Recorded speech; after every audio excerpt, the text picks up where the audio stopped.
I, Millicent Nyaboke Omanga,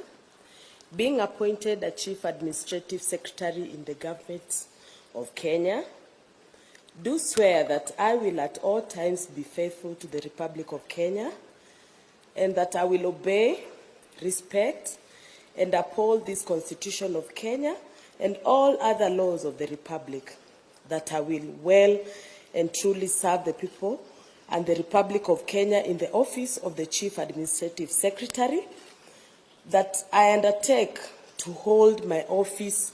as a Chief Administrative Secretary with honor and dignity, that I will be a true and faithful counselor to the President for the good management of the public affairs of the Republic of Kenya, that I will not divulge directly or indirectly such matters as shall come to my knowledge in the discharge of my duties, and committed to my secrecy except as may be required for the due discharge of my duties as a Chief Administrative Secretary, and that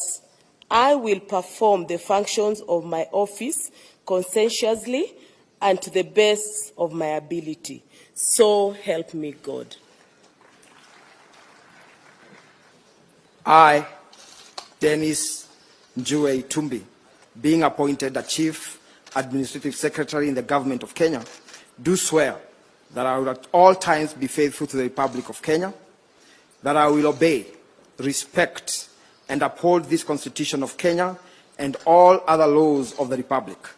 that I will well and truly serve the people and the Republic of Kenya in the office of the Chief Administrative Secretary, that I undertake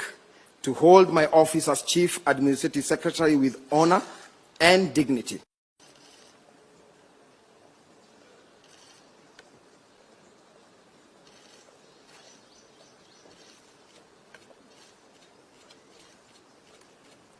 I, Catherine Wanjiku Waruguru, being appointed a Chief Administrative Secretary in the Government of Kenya, I do swear that I will at all times be faithful to the Republic of Kenya, that I will obey, respect, uphold this Constitution of Kenya and all other laws of the Republic, and that I will well, truly, and serve the people and the Republic of Kenya in the office of the Chief Administrative Secretary, that I undertake to hold my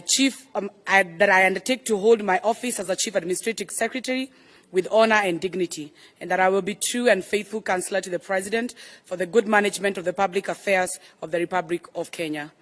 that I will not divulge directly or indirectly such matters as shall come as to my knowledge in the discharge of my duties, and committed to my secrecy except as may be required for due discharge of my duties as a Chief Cabinet Secretary, and that I will perform my functions the functions of my office conscientiously and to the best of my ability.